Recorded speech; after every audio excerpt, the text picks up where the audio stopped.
अस्सलाम वालेकुम। मेरा नाम अल्लाह दिता। एक साल पहले तो मेरी मदद की थी खिलौने खिलौने आंदे नहीं पता वो सर्कट अल्लाह पाक माड़ा चंगा चला ही दिया।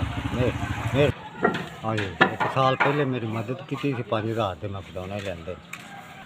थोड़ी बड़ी मेहरबानी है जी करो माड़ा मोटा सर्कट अल्लाह पाक चला रहे खिलौने आंदे 5,000 के हो।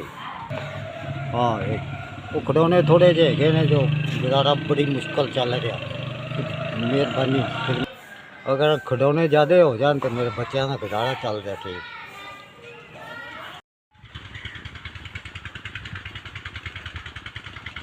एक दो तीन चार पाँच। हाँ जी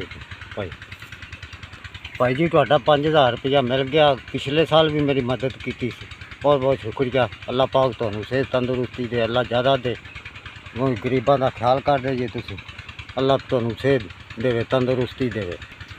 मदद की थी पिछले साल भी खिलौने लैन दे सी हुण फिर तुसां मदद की थी तो होर चौके लै आवांगा।